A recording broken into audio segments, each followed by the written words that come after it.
Hi friends, welcome back to my YouTube channel Shubha Manu logs. Friends, ಇದು ನನ್ನ weight loss ಜರ್ನಿಯ day 40 ಆಗಿರುತ್ತೆ. ಹಾಗಾಗಿ ನಾನು ಇಲ್ಲಿ ಬೆಳಿಗ್ಗೆ ಬೇಗನೆ ಎದ್ದು ಎಕ್ಸಸೈಜ್ ಮಾಡ್ಕೋಬೇಕಿತ್ತಲ್ಲ, ಅದಕ್ಕಾಗಿ ಎದ್ದ ತಕ್ಷಣ ನಾನು ಇಲ್ಲಿ ಅಡುಗೆ ಮನೆಗೆ ಬಂದು ಡಿಟಾಕ್ಸ್ ವಾಟರ್ನ ಪ್ರಿಪೇರ್ ಮಾಡ್ಕೋತಾ ಇದ್ದೀನಿ. ಅಂತ ಅಂದರೆ ಎಕ್ಸಸೈಜ್ ಮುಂಚೆಗೆ ಈ ಒಂದು ಡಿಟಾಕ್ಸ್ ವಾಟರ್ನ ಕುಡಿತು ಅಂತ ಅಂದರೆ ನಮ್ಮ ಫ್ಯಾಟು ಚೆನ್ನಾಗಿ ಬರ್ನ್ ಆಗುತ್ತೆ ಅಂತ ಹೇಳಿದ್ದೆ.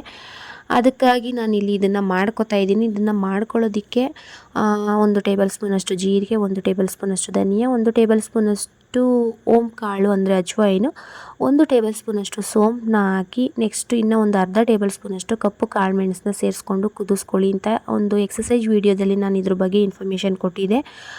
ಇನ್ನು ಬೇಕಿತ್ತು ಅಂದರೆ 1 ಟೇಬಲ್ ಸ್ಪೂನಷ್ಟು ಮೆಂತ್ಯನೂ ಕೂಡ ಸೇರಿಸಿ ಕುದಿಸ್ಕೊಂಡ್ರು ನಡೆಯುತ್ತೆ. ಮತ್ತು ಈ ನೀರನ್ನು ಕುದಿಸ್ಕೊಂಡು ಕುಡಿದು ಒಂದು 10 ನಿಮಿಷಗಳ ಕಾಲ ಬಿಟ್ಟು ಅದಾದ ನಂತರ ನಾನು ಎಕ್ಸಸೈಜ್ನ ಸ್ಟಾರ್ಟ್ ಮಾಡ್ಕೋತೀನಿ. ಇನ್ನು ಫ್ರೆಂಡ್ಸ್, ನಾನು ಒಂದು ಲಾಸ್ಟ್ ವೀಡಿಯೋದಲ್ಲಿ ಹೇಳಿದ್ದೆ ನೋ ಶುಗರ್ ಅನ್ನೋ ಚಾಲೆಂಜ್ನ ತೊಗೋಬೇಕು ಅಂತ ಅಂದ್ಕೊಂಡಿದ್ದೀನಿ ಅಂತ. ಹಾಗಾಗಿ ನಾನಿಲ್ಲಿ ಇವತ್ತಿನಿಂದ ನೋ ಶುಗರ್ ಅನ್ನೋ ಚಾಲೆಂಜ್ನ ತೊಗೋತಾ ಇದ್ದೀನಿ. ಅಂದರೆ 21 ಡೇ ಇಲ್ಲ 30 ಡೇ ತೊಗೋಬೇಕು ಅಂತ ಅಂದ್ಕೊಂಡಿದ್ದೆ. ಬಟ್ ಇವಾಗ 30 ಡೇ ಮಾಡೋಣ, 1 ಮಂತ್ ಕಂಪ್ಲೀಟ್ ಮಾಡೋಣ ಅಂತೇಳಿ ಅಂದ್ಕೊಂಡಿದ್ದೀನಿ.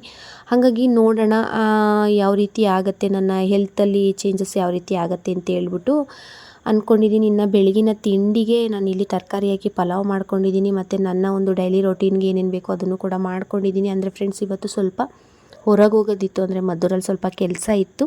ಹಾಗಾಗಿ ಬೆಳಿಗ್ಗೆ ಬೇಗ ಎಲ್ಲ ಕೆಲಸ ಮುಗಿಸಿ ಸ್ನಾನನೂ ಕೂಡ ಮುಗಿಸಿ ದೇವ್ರ ಪೂಜೆ ಮಾಡಬೇಕು ಅಂತೇಳಿ ಮನೆಯೆಲ್ಲ ಕ್ಲೀನ್ ಮಾಡಿ ಸ್ನಾನ ಆಲ್ರೆಡಿ ಮಾಡಿಕೊಂಡೆ. ದೇವ್ರ ಪೂಜೆ ಮುಗಿಸಿ ಚಿಂಟುಗೂ ಕೂಡ ಬೇಗನೆ ರೆಡಿ ಮಾಡಿದ್ದೀನಿ ಇವತ್ತು. ಅಂದರೆ ನಾನಿಲ್ಲ ಅಂದರೆ ಅವ್ನು ರೆಡಿಯಾಗೋದು ಲೇಟ್ ಮಾಡಿಬಿಡ್ತಾನೆ, ಟೈಮ್ ಆಗಿಬಿಡುತ್ತೆ ಅಂತ ಹೇಳ್ಬಿಟ್ಟು ಬೇಗನೆ ಇವತ್ತು ತಿಂಡಿನೂ ಕೂಡ ತಿನ್ನಿಸ್ತಾ ಇದ್ದೀನಿ. ಅದ್ರ ಜೊತೆಗೆ ನಾನು ಕೂಡ ನನ್ನ ಡೈಲಿ ರೊಟೀನು ಕೂಡ ಮಾಡ್ಕೋತಾ ಇದ್ದೀನಿ ಫ್ರೆಂಡ್ಸ್. ಮತ್ತು ಫ್ರೆಂಡ್ಸ್, ನಾನೇನು ಒಂದು ನೋ ಶುಗರ್ ಅನ್ನೋ ಚಾಲೆಂಜ್ನ ತೊಗೋಬೇಕು ಅಂತ ಅಂದ್ಕೊಂಡಿದ್ದೀನಿ. ಅದನ್ನು 21 ಡೇ ಇಲ್ಲಾಂದರೆ 30 ಡೇಗೆ ತೊಗೊಳ್ಳೋಣ ಅಂತ ಅಂದ್ಕೊಂಡಿದ್ದು. ಬಟ್ ನಾನಿಲ್ಲಿ 30 ಡೇಸ್ ಮಾಡೋಣ, ಅಂದರೆ 1 ಮಂತ್ ಕಂಪ್ಲೀಟ್ ಆಗೋವರೆಗೂ ಮಾಡೋಣ ಅಂತೇಳಿ ಅಂದ್ಕೊಂಡಿದ್ದೀನಿ. ಹಾಗಾಗಿ ಇವತ್ತಿನಿಂದ ಸ್ಟಾರ್ಟ್ ಮಾಡ್ಕೊಂಡಿರೋದ್ರಿಂದ ಕೆಲವೊಂದು ನಾನು ಅದ್ರ ಬಗ್ಗೆ ಸರ್ಚ್ ಮಾಡಿದಾಗ ನಾವು ಒಂದು ನೋ ಶುಗರ್ ಚಾಲೆಂಜ್ನ ತೊಗೊಂತು ಅಂತ ಅಂದರೆ ಅದರಿಂದ ಏನೆಲ್ಲ ಬೆನಿಫಿಟ್ಟು ಇದೆ ನಮಗೆ, ಮತ್ತು ಶುಗರ್ನ ನಾವು ಪ್ರತಿನಿತ್ಯ ತಗೊಳ್ಳೋದ್ರಿಂದ ಏನೆಲ್ಲ ಅನಾನುಕೂಲ ಆಗುತ್ತೆ ನಮ್ಮ ದೇಹಕ್ಕೆ, ಮತ್ತು ನಾವು ಯಾವ ರೀತಿ ಯಾವ್ಯಾವ ಫುಡ್ಡಲ್ಲಿ ಶುಗರ್ ಇದೆ, ಯಾವ ಫುಡ್ಡನ್ನ ತೊಗೋಬಾರ್ದು, ಮತ್ತು ಯಾವ ಫುಡ್ಡನ್ನ ತೊಗೊಂಡ್ರೂ ನಮಗೆ ಒಂದು ಶುಗರ್ ಅನ್ನೋದು ನಮ್ಮ ದೇಹಕ್ಕೆ ಸೇರಲ್ಲ, ಅದೆಲ್ಲ ಕೆಲವೊಂದು ಸಣ್ಣ ಪುಟ್ಟ ವಿಚಾರಗಳೆಲ್ಲ ನಾನು ತಿಳ್ಕೊಂಡಿದ್ದೀನಿ. ಅದ್ರ ಬಗ್ಗೆ ಈ ವಿಡಿಯೋದಲ್ಲಿ ಶೇರ್ ಮಾಡ್ಕೋತೀನಿ. ನಿಮಗೂ ಯಾರಿಗಾದ್ರು ಇಂಟ್ರೆಸ್ಟ್ ಇತ್ತು ಅಂತ ಅಂದರೆ ನೋ ಶುಗರ್ ಚಾಲೆಂಜ್ನ ತೊಗೊಳ್ಳಿ. ಮತ್ತು ನಿಮ್ಮ ಹೆಲ್ತ್ ಯಾವ ರೀತಿ ಒಂದು ಬೆನಿಫಿಟ್ಸ್ ಸಿಗುತ್ತೆ, ಹೆಲ್ತ್ ಬೆನಿಫಿಟ್ಸು ನಿಮ್ಮ ಆರೋಗ್ಯದಲ್ಲಿ ಯಾವ ರೀತಿ ಚೇಂಜಸ್ ಆಗುತ್ತೆ, ಅಂದರೆ ಕೆಟ್ಟ ರೀತಿಲಂತೂ ಆಗಲ್ಲ, ಒಳ್ಳೆ ರೀತಿಲೇ ನಮ್ಮ ಆರೋಗ್ಯ ಚೇಂಜಸ್ ಆಗುತ್ತೆ.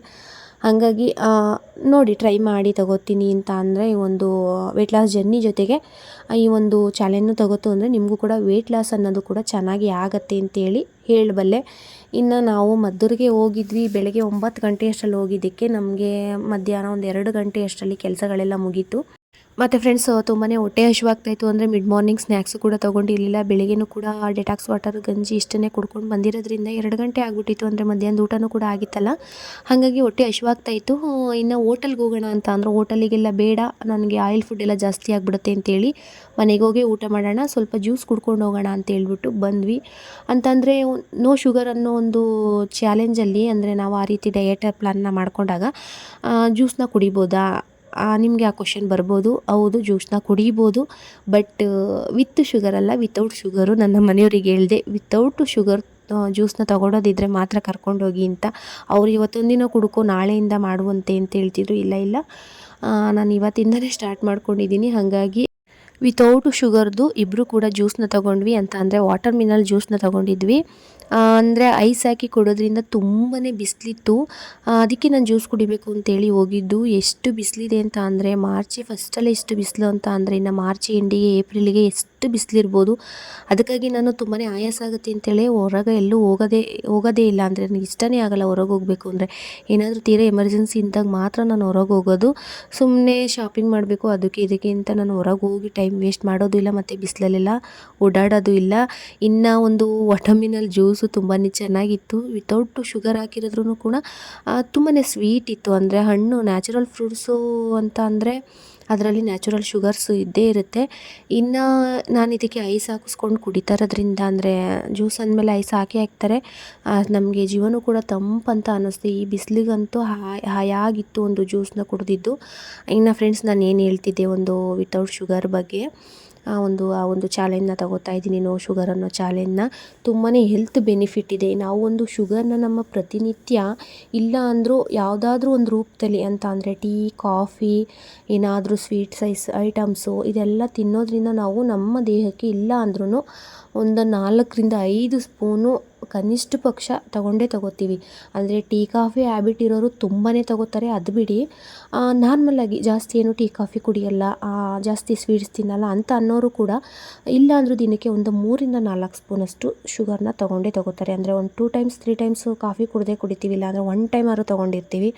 ಆ ಟೈಮಲ್ಲಿ ಶುಗರ್ ಹಾಕ್ಕೊಂಡೆ ಎಲ್ಲೋ ಮಾಡ್ಕೊಳ್ಳೋದು, ಹಾಗಾಗಿ ತೊಗೊಂಡಿರ್ತಾರೆ. ಅದು ತುಂಬಾ ನಮ್ಮ ಆರೋಗ್ಯಕ್ಕೆ ಒಳ್ಳೆಯದಲ್ಲ. ಅಂದರೆ ನಾನು ಕೂಡ ಸ್ವೀಟ್ ಅಂತ ಏನು ಅಷ್ಟು ಇಷ್ಟ ಇಲ್ಲ ನನಗೆ, ಬಟ್ ಕಾಫಿನ ಅಂದರೆ ಟೀ ಕುಡಿಯಲ್ಲ, ಕಾಫಿನ 1 ಟೈಮ್ ಆದರೂ ತೊಗೋತಿದ್ದೆ. ಅಂದರೆ ಸ್ವಲ್ಪ ಶುಗರ್ನ ಸೇರಿಸ್ಕೊಂಡು ತೊಗೋತಿದ್ದೆ. ಇನ್ನು ಏನಾದರೂ ಸ್ವೀಟ್ಸ್ ಮನೇಲಿ ಮಾಡಿದಾಗ ಚೂರು ತೊಗೊಂಡು ತಿಂತಿದ್ದೆ. ಅದು ಬಿಟ್ಟರೆ ನನಗೆ ಅಷ್ಟು ಸ್ವೀಟ್ ಅಂದರೆ ಇಷ್ಟ ಆಗಲ್ಲ. ಹಾಗಾಗಿ ಒಂದು ಡಯಟ್ ಪ್ಲಾನಿಂಗ್ ಮಾಡ್ಕೊಂಡಿರೋದ್ರಿಂದ ಅಲ್ಲಲ್ಲೇ ಒಂದೊಂದು ಸಲ ಕಾಫಿ ಮಾಡ್ಕೊಂಡು ಕುಡಿತಿದ್ದೆ. ಅದು ಬಿಟ್ಟರೆ ಇನ್ನೇನು ತೊಗೊಳಕ್ಕೆ ಹೋಗಿಲ್ಲ. ಇನ್ನು ಹೆಂಗಿದ್ರು ಡಯಟ್ ಮಾಡ್ತಾಯಿದ್ದೀನಿ. ಈ ಒಂದು ನೋ ಶುಗರ್ ಚಾಲೆಂಜ್ನ ಕೂಡ ಸ್ಟಾರ್ಟ್ ಮಾಡ್ಕೊಳ್ಳೋಣ ಅಂತ ಹೇಳ್ಬಿಟ್ಟು. ಈಸಿ ಆಗ್ಬೋದೇನೋ, ನನಗೆ ಅಷ್ಟು ಕಷ್ಟ ಅನಿಸಲ್ಲ. ಇನ್ನು ಯಾರೆಲ್ಲ ಸ್ವಲ್ಪ ಶುಗರ್ನ ತೊಗೋತಾ ಇರ್ತೀರಿ ಅವರಿಗೆ ಸ್ವಲ್ಪ ಕಷ್ಟ ಅನ್ನಿಸ್ಬೋದು ಈ ಒಂದು ಚಾಲೆಂಜು. ಬಟ್ ಡಯಟಿಂಗಲ್ಲಿರೋರಿಗೆಲ್ಲ ಅಷ್ಟೇನು ಕಷ್ಟನೇ ಆಗಲ್ಲ. ನಿಮ್ಮ ಒಂದು ಡಯಟ್ ಪ್ಲಾನಿಂಗ್ನಲ್ಲಿ, ಅಂದರೆ ಒಂದು ವೆಯ್ಟ್ ಲಾಸ್ ಜರ್ನಿನಲ್ಲಿ ಈ ಒಂದು ನೋ ಶುಗರ್ ಅನ್ನೋ ಚಾಲೆಂಜ್ನು ಕೂಡ ತಗೋತು ಅಂತ ಅಂದರೆ ನಿಮಗೆ ವೆಯ್ಟ್ ಲಾಸು ಕೂಡ ಬೇಗನೆ ಆಗುತ್ತೆ. ಅಂದರೆ ನಿಮಗೆ ಒಂದು ರಿಸಲ್ಟ್ ಕೂಡ ಬೇಗನೆ ಸಿಗುತ್ತೆ ಅಂತಲೇ ಹೇಳ್ತೀನಿ. ಮತ್ತು ಫ್ರೆಂಡ್ಸ್, ನಾವೇನೋ ಒಂದು ಆಹಾರನ ಸೇವಿಸ್ತೀವಿ, ಅಂದರೆ ಶುಗರ್ ಇರ್ತಕ್ಕಂಥ ಆಹಾರ ಮತ್ತು ಪಾನೀಯಗಳನ್ನ, ಅಂದರೆ ಜ್ಯೂಸ್ಗಳನ್ನ ನಾವೇನು ತಗೋತೀವಿ ಅದರಲ್ಲಿ ಶುಗರ್ ಕಂಟೆಂಟ್ ಜಾಸ್ತಿ ಇರೋದ್ರಿಂದ ಅತಿ ಹೆಚ್ಚು ಕ್ಯಾಲೋರಿ ನಮ್ಮ ದೇಹಕ್ಕೆ ಸೇರುತ್ತೆ. ಅತಿ ಹೆಚ್ಚು ಕ್ಯಾಲೋರಿ ಸೇರಿದಾಗ ಪ್ರೋಟೀನು ಫೈಬರು ಜಾಸ್ತಿ ಆದಾಗ ಹೌದು ಆಟೋಮೆಟಿಕ್ಕಾಗಿ ನಮಗೆ ಒಂದು ಫ್ಯಾಟ್ ಅನ್ನೋದು ಕನ್ವರ್ಟ್ ಆಗುತ್ತೆ. ನಾವೇನೋ ಒಂದು ಶುಗರ್ ಅಂಶ ಇರುವಂಥ ಫುಡ್ಡನ್ನು ತಗೋತೀವಿ, ಅದು ನಮ್ಮ ದೇಹಕ್ಕೆ ಅಷ್ಟು ಒಳ್ಳೆಯದಲ್ಲ. ಜಾಸ್ತಿ ಕ್ಯಾಲೋರಿ ಸಿಕ್ಕಿದಾಗ ನಾನು ಹೇಳ್ದಂಗೆ ಮುಂಚೆ ಎಲ್ಲ ಹೇಳ್ತಿದ್ನಲ್ಲ ವೀಡಿಯೋಗಳಲ್ಲಿ, ನಾನು ಹೇಳ್ದಂಗೆ ಕ್ಯಾಲೋರಿ ಜಾಸ್ತಿ ಇತ್ತು ಅಂದಾಗ ನಮ್ಮ ದೇಹ ಎಷ್ಟು ಬೇಕೋ ಅಷ್ಟನ್ನು ಮಾತ್ರ ಬಳಸ್ಕೊಂಡು ಇನ್ನು ಉಳಿದಂಥದ್ದು ಫ್ಯಾಟಾಗಿ ಕನ್ವರ್ಟ್ ಮಾಡುತ್ತೆ. ಹಾಗಾಗಿ ಅತಿ ಹೆಚ್ಚು ಶುಗರ್ ಇರ್ತಕ್ಕಂಥ ಜ್ಯೂಸು ಮತ್ತು ಆಹಾರ ಪದಾರ್ಥಗಳನ್ನ ನಾವು ಸೇವಿಸ್ತು ಅಂತ ಅಂದರೆ ಅದು ಕೂಡ ಫ್ಯಾಟಾಗಿ ಕನ್ವರ್ಟ್ ಆಗುತ್ತೆ. ಅದು ಫ್ಯಾಟಾಗಿ ಕನ್ವರ್ಟ್ ಆದಾಗ ನಮ್ಮ ದೇಹ ಆಟೋಮೆಟಿಕ್ಕಾಗಿ ತೂಕ ಜಾಸ್ತಿ ಆಗುತ್ತೆ. ನಾವು ಈ ರೀತಿ ಒಂದು ಫುಡ್ ಕಂಟ್ರೋಲು, ಅಂದರೆ ಶುಗರ್ನ ಕಂಟ್ರೋಲ್ ಮಾಡ್ತಾ ಬಂತು ಅಂದರೆ ನಮ್ಮ ದೇಹದ ತೂಕನೂ ಜಾಸ್ತಿ ಆಗೋಲ್ಲ, ನಮ್ಮ ವೆಯ್ಟ್ ಲಾಸ್ ಆಗೋಕ್ಕೂ ಕೂಡ ನಮಗೆ ಅದು ಹೆಲ್ಪನ್ನು ಮಾಡುತ್ತೆ. ಮತ್ತು ಫ್ರೆಂಡ್ಸ್, ಹೆಚ್ಚಾಗಿ ಶುಗರ್ನ ಸೇವನೆ ಮಾಡೋದ್ರಿಂದ ನಮ್ಮ ಲಿವರ್ಗೂ ಕೂಡ ಡ್ಯಾಮೇಜ್ ಆಗುತ್ತೆ, ಮತ್ತು ನಮ್ಮ ಇನ್ನಿತರ ಒಳ ಅಂಗಾಂಗಗಳಿಗೂ ಕೂಡ ಪ್ರಾಬ್ಲಮ್ ಆಗುತ್ತೆ, ಅದು ಕೂಡ ಡ್ಯಾಮೇಜ್ ಆಗುತ್ತೆ. ಇನ್ನು ಈ ಒಂದು ಶುಗರ್ನ ಸೇವನೆಯಿಂದ ಡಯಾಬಿಟಿಸು ಕೂಡ ಬರುತ್ತೆ. ಅಂದರೆ ಆಲ್ಮೋಸ್ಟು ಎಲ್ರಿಗೂ ಫುಡ್ಡಲ್ಲೇ ಒಂದು ಡಯಾಬಿಟಿಸ್ ಅನ್ನೋದು ಕಾಣಿಸೋದು. ಕೆಲವೊಬ್ಬರಿಗೆ ಹೆರಿಡಿಟಿಯಿಂದ ಬಂದಿರುತ್ತೆ, ಇನ್ನು ಕೆಲವೊಬ್ಬರಿಗೆ ಒತ್ತಡಗಳಿಂದ ಬಂದಿರುತ್ತೆ. ಬಟ್ ಆಲ್ಮೋಸ್ಟ್ 3/4% ಅಷ್ಟು ಒಂದು ಫುಡ್ಡಿಂದನೇ ಬರೋದು. ಅಂದರೆ ಶುಗರ್ನ ಸೇವನೆ ಅತಿಯಾಯಿತು ಅಂತ ಅಂದರೆ ನಮಗೆ ಒಂದು ಡಯಾಬಿಟಿಸ್ ಅನ್ನೋ ಕಾಯಿಲೆ ಬರುತ್ತೆ. ಹಾಗಾಗಿ ನಾವು ಅನೇಕ ರೀತಿಯ ಮಾತ್ರೆಗಳು, ಇನ್ಸುಲಿನ್ಸ್ ಇದೆಲ್ಲನೂ ತೊಗೊಳ್ಬೇಕಾಗತ್ತೆ. ಇನ್ನು ಈ ಚಿಕ್ಕ ವಯಸ್ಸಲ್ಲೇ ಇದೆಲ್ಲ ತೊಗೊಳ್ತು ಅಂತ ಅಂದರೆ ನಮಗೆ ತುಂಬಾ ಒಂದು ಹೆಲ್ತ್ ಅಪ್ಸೆಟ್ ಅನ್ನೋದು ಆಗೇ ಆಗುತ್ತೆ. ಹಾಗಾಗಿ ಶುಗರ್ನ ಕಡಿಮೆ ಮಾಡ್ಕೊಳ್ಳೋಣ, ಆದಷ್ಟು ನಮ್ಮ ದೇಹಕ್ಕೆ ಶುಗರ್ ಅಂಶ ಕಡಿಮೆ ಮಾಡ್ಕೊಳ್ಳೋಣ ಅಂಥೇಳಿ ಅಂದ್ಕೊಂಡಿದ್ದೀನಿ. ಹಾಗಾಗಿ ಈ ಒಂದು ಚಾಲೆಂಜ್ನ ತೊಗೋಬೇಕು ಅಂತಲೂ ಕೂಡ ಅಂದ್ಕೊಂಡಿದ್ದೀನಿ. ಇನ್ನು ಏನೆಲ್ಲ ಫುಡ್ಡನ್ನ ಕಂಟ್ರೋಲ್ ಮಾಡ್ತು ಅಂದರೆ ನಮ್ಮ ದೇಹಕ್ಕೆ ಶುಗರ್ ಅಂಶ ಕಡಿಮೆ ಆಗುತ್ತೆ, ಅಂದರೆ ಇಂತಿತರ ಆಹಾರ ಪದಾರ್ಥಗಳನ್ನ ಬಿಡಬೇಕು. ಅದ್ರ ಬದಲಿಗೆ ಅಂದರೆ ನಮಗೆ ಶುಗರ್ ಇಲ್ಲದೇ ಇರೋಕ್ಕಾಗಲ್ಲ, ಸುಸ್ತು ಮತ್ತು ತಲೆ ಸುತ್ತು ಹಾಗೆ ಆಗುತ್ತೆ. ಬಟ್ ಅದ್ರ ಬದಲಿಗೆ ಇನ್ನೇನು ಆಹಾರ ತಗೋಬೇಕು ಅದನ್ನೆಲ್ಲ ನಾನು ಈ ವಿಡಿಯೋದಲ್ಲಿ ಹೇಳ್ತೀನಿ ಫ್ರೆಂಡ್ಸ್. ಇನ್ನು ಮದ್ದೂರಿಂದ ಬರಬೇಕಾದ್ರೆ ಅಲ್ಲೇ ಮಟನ್ ಸ್ಟಾಲಲ್ಲಿ ತಲೆ ತೊಗೊಳ್ಳೋಣ, ತಲೆ ಮಾಂಸ ಸಾಂಬಾರು ಮಾಡೋಣ ಅಂತ ಅಂತಿದ್ರು. ನಾನು ಬೇಡ, ಅದಿಷ್ಟ ಆಗಲ್ಲ ಅಂತ ಹೇಳ್ಬಿಟ್ಟು ಅದ್ರದ್ದು ಅಂದರೆ ಮರಿದು ಬ್ಲೆಡ್ಡನ್ನು ತೊಗೊಂಡು ಬಂದಿದ್ವಿ, ಬ್ಲೆಡ್ ಫ್ರೈ ಮಾಡ್ಕೊಳ್ಳೋಣ ಅಂತೇಳಿ. ಇನ್ನು ನಮ್ಮನೆಯವರು ಬ್ಲೆಡ್ ಫ್ರೈ ಒಂದೇ ಆದರೆ ಸಾಕಾಗಲ್ಲ, ಅದ್ರ ಜೊತೆ ಚಿಕನ್ನು ಇರಬೇಕು ಅಂತೇಳಿ ಚಿಕನ್ನು ಕೂಡ ತೊಗೊಂಡು ಬಂದಿದ್ದಾರೆ. ಅಂದರೆ ಮೊಟ್ಟೆ ಕೋಳಿನ ತೊಗೊಂಡು ಬಂದಿದ್ದರು, ಅದು ಕೂಡ ಪಕ್ಕದಲ್ಲೇ ಇಟ್ಟಿದ್ದೀನಿ. ಖಾರದ ನೀರನ್ನ ಹಾಕಿ, ಅಂದರೆ ಹುಡಿ ಮತ್ತು ಮಟನ್ ಸಾಂಬಾರು ಪುಡಿನ ಸೇರಿಸಿ ರುಬ್ಬಿ ಎಲ್ಲನೂ ಕೂಡ ಚೆನ್ನಾಗಿ ನೀರು ಸುಂಡೋವರೆಗೂ ಹುರ್ಕೊಂಡು ಚಿಕನ್ನ ಖಾರದ ನೀರು ಊದು ಉಪ್ಪೆಲ್ಲ ಸೇರಿಸಿ ಅದನ್ನು ಒಂದು 4-5 ವಿಸಲ್ವರೆಗೂ ಕೂಗಿಸ್ಕೊತೀನಿ, ಚೆನ್ನಾಗಿ ಬೇಯಿಸ್ತೀನಿ.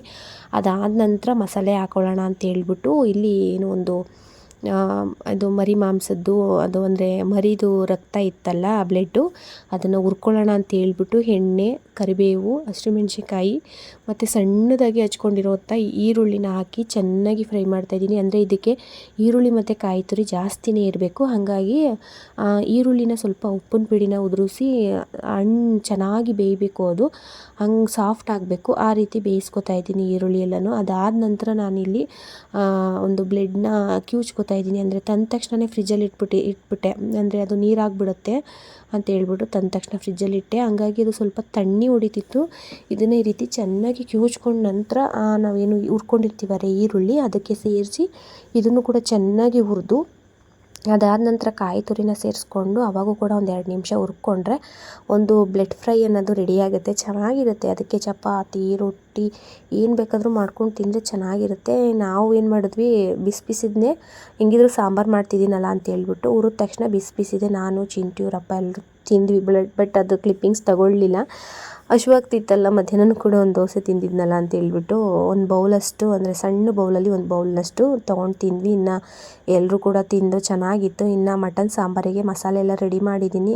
ಅದನ್ನು ರುಬ್ಕೊಂಡು ಸಾಂಬಾರು ಕೂಲಾದ ನಂತರ ಅದನ್ನು ಸೇರಿಸ್ಕೊತೀನಿ. ಇನ್ನು ಫ್ರೆಂಡ್ಸ್, ನಾನು ಹೇಳ್ತಾ ಇದ್ನಲ್ವ, ಒಂದು ನೋ ಶುಗರ್ ಅನ್ನೋ ಪ್ಲ್ಯಾನಿಂಗ್ನಲ್ಲಿದ್ದಾಗ, ಒಂದು ಚಾಲೆಂಜ್ನ ತೊಗೊಂಡಾಗ ಯಾವ ರೀತಿ ಫುಡ್ಡನ್ನು ತೊಗೋಬೇಕು, ಯಾವ ರೀತಿ ಫುಡ್ಡನ್ನು ತೊಗೋಬಾರ್ದು ಅಂತ ಹೇಳ್ಬಿಟ್ಟು ಹೇಳ್ತಾ ಇದ್ದೀನಿ. ಇನ್ನು ಶುಗರ್ ಅಂಶ ಇರ್ತಕ್ಕಂಥ ಫುಡ್ಡನ್ನು ತೊಗೋಬಾರ್ದು.